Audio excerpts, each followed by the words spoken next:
வணக்கம். இது தமிழ் குரலின் சிறப்பு நேர்காணல். இன்றைக்கு நம்முடைய இணைந்திருக்கிறவர் மரியாதைக்குரிய ஃபர்ஸ்ட் லைன் மீடியாவின் முதன்மை ஆசிரியர், மூத்த பத்திரிகையாளர் ஐயா திருமிகு உமாபதி அவர்கள். சார் வணக்கம். சார் வணக்கம். நயினார் நாகேந்திரன் அவர்கள், அவரை யார் மாட்டி விட்டாங்கிறது பெரிய கேள்வி இன்னும் இருக்குது. அந்த 4 கோடி விவகாரத்தில் அவர் தான் டிக்கெட்டு ரிசர்வ் பண்ணி அவருடைய தரப்பிலிருந்து EQ தான் கொடுத்துருக்குறாங்க அப்படிங்கிற மாதிரி சொல்கிறாங்க. முதல்ல EQனா என்ன, எப்படி அதை புக் பண்ணி அனுப்பியிருப்பாங்க சார்? இல்லை, எமர்ஜென்சி கோட்டா அப்படின்றது எம்பிக்கள், எம்எல்ஏக்கள், நீதிபதிகள், விஐபிஸ், வெரி இம்பார்ட்டன்ட் பர்சன் சொல்லக்கூடிய அவர்களுக்கு, ஐஏஎஸ் அதிகாரிகள் அர்ஜெண்ட்டாக ரயிலில் பயணிக்கணும் அப்படின்னா அவர்களுக்கு இந்த எமர்ஜென்சி கோட்டா அப்படின்றது இருக்கும். அதை நம்ம ஜிஎம் ஆஃபீஸில் அதுக்குன்னு அதிகாரி இருப்பார். அப்போ இவர் உரிய ஆவணத்தை சப்மிட் பண்ணணும். இவர் அன்றைக்கே போக வேண்டியிருக்கும். திடீர்னு சிஎம் கூப்பிடுவார். இது இப்போ யாருமே ஐஏஎஸ் அதிகாரிகள், பெரிய ஆட்கள்லாம் ட்ரெயினில் ட்ராவல் பண்ணுறதில்ல, மேக்ஸிமம் ஃப்ளைட்டில் போயிடுறாங்க. ஒரு 10-20 வருஷத்துக்கு முன்னாடிலாம் பார்த்திங்கன்னா எம்எல்ஏஸ், மினிஸ்டர்ஸு, எம்பிஸு, டெல்லி போகிற எம்பிக்கள் கூட ஃப்ளைட்டில் போக மாட்டாங்க. ஏன்னா ஏர் இண்டியா, இந்தியன் ஏர்லைன்ஸ் மட்டும்தான் இருக்கும்போது விமானங்கள் கம்மி. அவர்கள் அடித்து கோயம்புத்தூர்லேருந்து டெல்லிக்குனா அப்போ விமானங்கள் கிடையாது. கோயம்புத்தூர் எம்பி என்ன பண்ணுவார், பொள்ளாச்சி எம்பி என்ன பண்ணுவார், திருப்பூர் எம்பி என்ன பண்ணுவார், ட்ரெயின் ஏறி சென்னைக்கு சென்னையில் ஃப்ளைட் பிடிச்சி போகணும். அதுவும் நீங்கள் பார்லிமெண்ட் நடக்கிற தேதியெலாம் முன்னாடியே அறிவிச்சிட்டா ஃப்ளைட் டிக்கெட் கிடைக்காது. அவர்கள் ட்ரெயினில் தான் போவாங்க. அவர்களுக்கு ஃபஸ்ட் கிளாஸு, ஏசி இல்லாத காலத்தில் ஃபஸ்ட் கிளாஸ் இருந்துச்சு. அதுக்கப்புறம் ஃபஸ்ட் ஏசி. இதில் அவருக்கும் அவர் பிஏக்கும் ஒரு டிக்கெட் கொடுத்துருவாங்க. எம்பி வராருன்னு தெரிஞ்சாலே அவருக்கு ஒரு பாஸ் இது இருக்கும் பார்லிமெண்ட்டில். அதை சொல்லிட்டாலே அதில் டிக்கெட்டு பேமெண்ட்டே கிடையாது, அவருக்கு ஃப்ரீ தான். எமர்ஜென்சி கோட்டாவில் டிக்கெட்டும் போட்டு, ஏசி டிக்கெட்டும் போட்டு, ஃப்ரீயாகவும் போட்டு, அன்னைக்கேவும் போட்டு கொடுத்துருவாங்க. அவருக்கும் அவர் பிஏவும் அதே இதில் ட்ராவல் பண்ணலாம், அவர் உதவியாளர் ட்ராவல் பண்ணலான்றது தான் இது.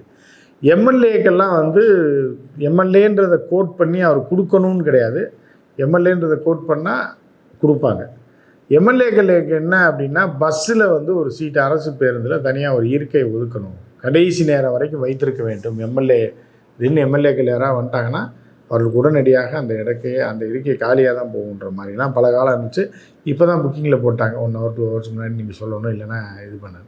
ஏன்னா அந்த காலகட்டங்களில் 80கள் 90கள்லாம் எம்எல்ஏக்கள் பேருந்தில் தான் பயணிப்பாங்க. இப்போ கூட கம்யூனிஸ்ட் எம்எல்ஏக்கள்லாம் பல பேர் பேருந்து பாஸ் வச்சுருப்பாங்க. நம்ம எம்பிலாம் பார்த்திங்கன்னா பஸ் ஏறி அவர் பாட்டுக்கு சென்னைக்கு வருவார், இங்கேருந்து போவார், பாண்டிச்சேரி போவார். ஸோ இந்த மாதிரியான எம்எல்ஏக்கள் இன்று வரை 1-2 பேர் இருக்கத்தான் செய்கிறாங்க. ஆனால் இதில் என்ன அப்படின்னா, ஒரு பணத்தை கடத்துவதற்கு அரசை தவறாக பயன்படுத்துகிறீங்க. 4 கோடி ரூபாய் 4 கோடி ரூபாயை திருட்டுத்தனமாக கொண்டு போகிறதுக்கு மத்திய அரசை பயன்படுத்தி ரயில்வே அதிகாரிகளை மிரட்டி, EQன்றது, எமர்ஜென்சி கோட்டான்றது விஐபிஸுக்கு மட்டும்தான். பத்திரிக்காரன்னு கொடுப்பாங்க சில பேருக்கு, அக்ரெடிட்டட் கரஸ்பாண்டண்ட்டுக்கு உண்டு, நீதிபதிகளுக்கு உண்டு, அந்த மாதிரி எம்பி எம்எல்ஏக்களுக்கும் உண்டு, அமைச்சர்களுக்கு உண்டு. உடனே அவங்க பிஏ கூப்பிட்டு இது பண்ணி, ஒரு அமைச்சர் அவருக்கும் அவர் பிஏ கூப்பிட்டு. ஆனால் ஒரு எம்எல்ஏ அந்த ஆளுக்கு தெரிஞ்ச ஒரு 4 பேருக்கு EQ வாங்கி தரான்னா அது சட்டப்படி குற்றம். புரியுதா உங்களுக்கு? அப்போ இந்த எம்எல்ஏக்கே இப்போ இல்லாமல் எம்எல்ஏ சொல்கிறாருன்னு சொல்லி பணத்தை கடத்துவதற்கு தேர்தல் நேரத்தில் பல வழக்குகள், பல பிரிவுகள் கீழ் வழக்கு போடலாம். தேர்தல் கமிஷனை ஏமாற்றி கணக்கில் வராத பணத்தை கொண்டு போனது, கணக்கில் வராமல் இவ்வளோ அதிகமாக பணம் வச்சுருந்தது, ரைட்டா? கணக்கில் வராத பணத்தை கடத்துவதற்கு ரயில்வேயை தவறாக பயன்படுத்தியது, 10 அதிகார துஷ்பிரயோகம். தான் சட்டமன்ற உறுப்பினராக தான் போகாத தனக்கு வேண்டிய ஆட்கள் சொல்லி யாரோ அனாமத்து 4 பேருக்கு EQ வாங்கி கொடுத்து அந்த அதிகாரி மேலேயும் இது தட்டம் பாயும். ஏன் ஜிஎம் மேலே வழக்கு போடலாம், டிஆர்எம் மேலே வழக்கு போடலாம், டிவிஷனல் ரயில்வே மேனேஜர் மேலே வழக்கு போடலாம், ஜெனரல் மேனேஜர் மேலே வழக்கு போடலாம். இப்படிப்பட்ட குற்றத்தை செய்திருக்கிறார்கள். இது பூராமே திருட்டு குற்றம். பணத்தை கடத்துவதற்கும் தங்கத்தை கடத்துவதற்கும் எந்த வித்தியாசமுமே கிடையாது. இதுக்கு முன்னாடி இந்த மாதிரி ஏதாவது EQ கோட்டாவில் வேறு யாரோ ஒரு பிஜேபிக்காரர் சொன்னார்னுட்டு வாங்கி கடத்தியிருந்தாலும் தெரியாது, நிறையா கடத்திருப்பாங்க. பிடிபட்டதுனால இது வந்திருக்கே தவிர மித்த ஊருக்கு இதே மாதிரி வேறு எம்எல்ஏக்கள் அக்கா இருக்காங்க, கோயம்புத்தூர் போகுது அப்படின்னா அவங்க கூட EQ வாங்கி கடத்திருக்கலாம். முருகன் சொல்லி EQ போட்டு கொடுத்துருக்கலாம், அவங்க பேரை சொல்லி வேற யாராச்சும் கூட இப்போ வாங்கியிருக்கலாம், கடத்திருக்கலாம். ஒன்றும் இல்லை, எம்பியோட லெட்டர் பேடில் இது இருந்தால் போதும், எழுதி கொடுத்தா போதும், உங்களுக்கு கொடுத்துருவாங்க. போய் டப்பாவில் போட்டால் போதும். பாஸ் கொடுத்தாங்கல்ல நாடாளுமன்றத்துக்குள்ள கலர்படி அடிக்கிற அந்த மாதிரி பாஸ் கொடுக்குற மாதிரி இவங்க ஈக்யூ கொடுத்துருக்காங்க ரயில்வேல. அவர்கள் மீது வழக்கு தொடர வேண்டும். எலெக்ஷன் முடிஞ்சால் இது பூராமே களைகட்டும், சூப்பராக இருக்கும். சார் இப்போ பணம் அதாவது ஈக்யூவில் புக் பண்ணுறாங்கன்னா நயினார் யார்ட்டையும் சொல்லி பண்ண சொல்லியிருப்பார். இந்த பக்கம் ரயில்வேக்கு போயிருக்கும். இதை தாண்டி மூணாவதுன்னா பணத்தை கொடுத்தவங்க கிட்ட இந்த மாதிரி புக் பண்ணியிருக்கோன்னு ஒரு தகவல் போயிருக்கும். ரயில்வேலேருந்து வெளியில் சொல்ல போகிறது இல்லை, போலீஸ்க்கு ஃபோன் பண்ணி, ஏன்னா காசு கொண்டு வராங்கன்னு தெரியாது. நயினாரும் போலீஸ்க்கு ஃபோன் பண்ணி நான் 4 கோடி கொண்டு போகிறேன்னு சொல்ல மாட்டார். அப்போ எங்கேருந்து கசிஞ்சுதுங்கிற கேள்வி வருது இல்லை? எங்கேருந்து கசிஞ்சுது அப்படின்னா ஒரு வேளை 2 விதமாக நடந்திருக்கலாம். இப்போ எல்லா ரயில்வே ஸ்டேஷன்லேயும் இது இருக்குது, ஸ்கேனிங் மிஷின் இருக்குது. ஸ்கேனிங் மிஷின் ஏன்னா ஆனால் ஒரு பாதை தான் இருக்கா ரயில்வே ஸ்டேஷனுக்குள்ளனா இல்லை. புரியுதா? இப்போ நீங்கள் சென்ட்ரல் ஸ்டேஷனுக்கு போகிறதுக்கு பல பாதைகள் இருக்குது. ஏன்னா நம்ம வந்து ஒரு டைம் வந்து என்னென்னா ஒரு பெரிய ஸ்டோரி ஒன்று பண்ணியிருந்தேன். அப்படின்னா இவங்க வந்து மெயினில் வந்து அதை போட்டிருக்கான் போலீஸ் பாதுகாப்புலாம் வச்சுருக்கான். எந்தெந்த வழியாலாம் சென்ட்ரலுக்குள்ளே நுழைய முடியும்னு சொல்லி நான் ஸ்டோரி பண்ணியிருக்கேன் அந்த ஒரு சேனலில் இருக்கும்போது. எப்படின்னா சென்ட்ரல் ஸ்டேஷனில் சைடில் வந்து ஆர்எம்எஸ் இருக்கும். அந்த ஆர்எம்எஸ்ஸில் ஸ்டாஃப் தான் வருவாங்க. அப்புறம் ஸ்டாஃப் வந்துட்டு போகிறதுக்கு ஜிஎம் ஆஃபீஸுக்கு போகிற வழியில் ஒரு கேட் இருக்கும். அதனால் எவனும் இருக்க மாட்டான். ரயில்வே ஸ்டாஃப் மட்டும்தான் அந்த வழியாக போனால் வெளியில் போகலான்றது தெரியும். அதே மாதிரி இன் அவுட்டுன்னு 2 இருக்குது. அவுட்டில் வர்றதை நீங்கள் இன்னில் போயிடலாம், ஒன்றும் பிரச்சனை இல்லை. அதற்கப்புறம் வேறு சில வழிகள்லாம் இருக்குது. பார்சல் செக்ஷனில் உள்ளே போகலாம். இன்னும் நிறையா வழிகள்லாம் இருக்குது. ஒரு 7-8 வருஷம் இருக்குமா அந்த ஸ்டோரி பண்ணி அது? ஆமாம் இருக்குது. ஸோ இன்னும் அப்படி தான் இருக்குது. இப்போ என்னென்னா ஸ்கேனிங் மிஷின் வச்சுருக்கான் வெளியில், அது ஒன்று தான் இருக்கே தவிர இது எல்லாமே அது அப்படியே இல்லை. எல்லாருமே ஸ்கேனிங் மிஷின் உள்ள போகிறாங்களானும் தெரியல. இது அது ஒர்க் ஆகுதான்னு தெரியல. சில நேரத்தில் ட்ரெயின் போகிற நேரத்தில் ஒர்க் ஆகும், சில நேரத்தில் போலீஸ் அங்கே உட்காந்து அவன் பாட்டு போயிட்டு தூக்கிட்டு போயிடுறாங்க. மெட்ரோ பக்கம் இருந்து உள்பக்கம் போடுறதுக்கு நிறைய வழிகள் இருக்குது. சென்ட்ரலுக்குள்ளே போகிறதுக்கு 7-8 வழிகள் இருந்துச்சு. ஏன்னா அப்போவே அது வந்து நீங்கள் தவறுதலாக போகிறவன் வந்து நேராக சபர்பன் ஸ்டேஷன் வழியாக போய் கடைசி பிளாட்ஃபார்ம் வழியாக கூட வரலாம். அங்கே 3 பிளாட்ஃபார்மோட எண்டுக்கு போயிட்டு அங்கேருந்து அந்த பிளாட்ஃபார்ம் வழியாக உள்ளே தாண்டி உள்ள அதான் ரயில்வே ஸ்டேஷனுக்குள்ளே போகிறதுனா ஒரு பெரிய இந்த குறிப்பிட்ட விவரம் தெரியாதவனுக்கு ஒரு பாதை, தெரிஞ்சவனுக்கு பல பாதைகள் இருக்குது. அந்த பாதைகளில் வழியாக வரும்போது வந்திருக்கலாம், வந்தால் பிடிக்க மாட்டாங்க. இல்லை மெயினில் ஸ்கேனிங்லேயே வந்துட்டு இந்த மாதிரி கார்டை காமிச்சிட்டு மினிஸ்டர் போகிறாரு, போகிறாரு, எம்எல்ஏ போகிறாரு, அண்ணன் முருகன் போகிறாரு அப்படின்னீங்கன்னா தடுக்க மாட்டான்ல போலீஸு. அதாவது ரயில்வே ப்ரொடெக்ஷன் ஃபோர்ஸ் வந்து உங்களுக்கு வந்து சென்ட்ரல் கவர்மெண்ட் கண்ட்ரோலு, அவர்கள் கூட உடந்தையாக இருந்திருக்கலாம் உள்ளே போகிறதுக்கு. ரயில்வே போலீஸில் சொல்லிவிட்டு ஆர்பிஎஃப் ரயில்வே போலீஸுன்றது ஸ்டேட் கவர்மெண்ட்டு தான், ரயில்வே ப்ரொடெக்ஷன் ஃபோர்ஸுன்றது வந்து சென்ட்ரல் கவர்மெண்ட்டு. ஆர்பிஎஃப் இன்ஸ்பெக்டர்கிட்ட கூட்டு கொஞ்சம் கூட போய் அந்த பாதுகாப்புக்கு போங்க, முக்கியமான பொருள் போகுதுன்னா போகிறாங்க. ஜிஎம் போகிற வழியாகவே கொண்டு போய் ஏற்றி விட்டுருக்கலாம். புரியுதா உங்களுக்கு? ஸோ அப்படி இருக்கும்போது அப்படி வந்திருக்கலாம், அதன் மூலமாக தெரிஞ்சிருக்கலாம். இல்லைன்னா இது இங்கே போகுதுன்னு சொல்லி கட்சிக்காரங்களுக்கு தெரியும்ல, அமௌண்ட்டை யார் ரிலீஸ் பண்ணி விட்டாங்களோ ஆமாம் அவங்களே கூட கூப்பிட்டு சொல்லிக்கலாம் இந்த வருவான் பிடிச்சிக்க அப்படின்னு. எது வேணாலும் செஞ்சுருக்கலாம்.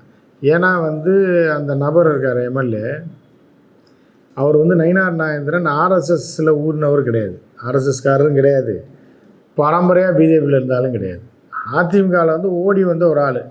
அது வந்துட்டு அந்த மாநில தலைவர் பதவி எதிர்பார்க்குறாரோ அதை எதிர்பார்க்குறாரு. கட்சியில் நீண்ட நாளாக இருக்கிறவன், ஆர்எஸ்எஸில் இருக்கிறவன், இது என்னடா தொல்லையாக இருக்குது, எதையாவது ஒரு மேட்டரில் பிடிச்சவங்க நான் சிக்க வச்சு மாட்டி தூக்கி போடுங்கடா அப்படின்னு கூட நினச்சிருக்கலாம். இது உள்கட்சி உள்குத்துன்றதுல தெளிவாக இருக்குது. ஏன்னா 1.5 வருஷத்துலேயே அரசியலுக்கு வந்து ஒருத்தருக்கு மாநில தலைவர் கொடுக்கும்போது நயினார் அமைச்சராலாம் இருந்திருக்காரு, அவர் எதிர்பார்க்கலாம். அவர் ஆனால் முதல்ல எடுத்தோடனே பிஜேபியில் இல்லை ஏற்கனவே கல்யாணமான, அதாவது என்னதான் கல்யாணம் ஆகி 2 நாளில் அந்த பொண்ணு ஓடி வந்துடுச்சு, நல்லா பொண்ணு தான் அப்படின்னு சொன்னாலும் கல்யாணம் ஆயிடுச்சு ஏற்கனவே. இவர் ஃப்ரெஷ்ஷான பொண்ணு இல்லை, இந்த பொண்ணு வந்து கருப்போ சகப்போ குட்டையோ நெட்டையோ அப்படின்றது தான் பார்க்க முடியாது. ரஜினி கட்சி ஆரம்பிக்காததுனால நேரடியாக பிஜேபி தான் கிடைக்கிறதுனால முதல் கல்யாணம் அப்படின்றது வேறு மாதிரி இருக்கும். டைவர்ஸ் ஆன கல்யாணம்னா அது ஒரு மாதிரியாக இருக்கும்.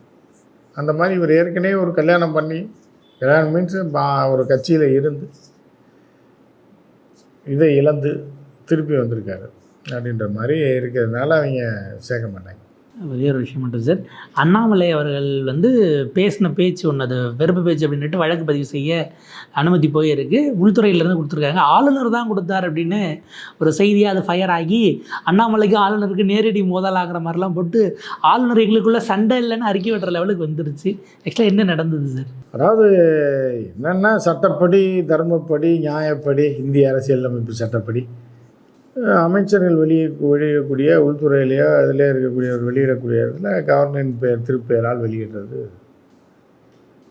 அது சட்டத்திலே இருக்கிறது. அவர்கள் வாங்கிய 2 நபர்கள், தனிநபர்கள் வந்து ஒரு நபர் இன்னொரு நபர் மீது வழக்கு தொடுக்கும்போது 153A அப்படின்னு சொல்லக்கூடிய அந்த சட்டப்பிரிவில் இந்த மாதிரி வன்முறையை தூண்டுறது, சட்டம் ஒழுங்கை சீர்குலைக்கும் வகையிலான பேச்சுக்களை பேசுவது, ஆதாரம் இல்லாமல் மக்களை தூண்டி விடுறது, இந்த மாதிரியான விஷயங்கள்லாம் இருக்கும்போது அப்படிப்பட்ட ஒரு வழக்கை ஒரு தனிநபர் இன்னொரு நபர் மீது தொடுக்கும்போது அதற்கு வந்து அனுமதி பெற்று தான் அந்த வழக்கை தொடக்க முடியும். காவல்துறையாக இருந்தால் அது நேரடியாக யார் மேலே வேணாலும் வழக்கு போடும்.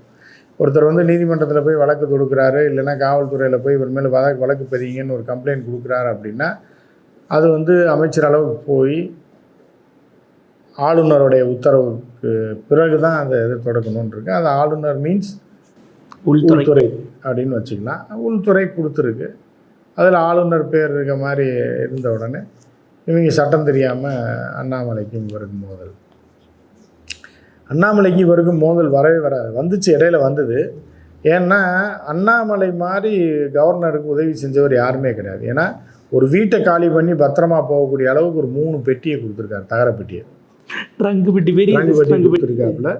எல்லா பொருளையும் அதில் அடக்கிடலாம். தன்னோட பர்சனல் பொருளில் தூக்கி போட்டால் கூட ஒன்றும் ஆகாது. ஏர்போர்ட்லாம் போனீங்கன்னா நீ வெளியில் போகும்போது பயங்கரமாக இருக்கும் ஏர்போர்ட்டு. அங்கே பார்த்தீங்கன்னா செக்இனில் போன உடனே கன்வேயர் பெல்ட்டில் அப்படி நம்ம டீசெண்டாக வாங்கி வைப்பாங்க.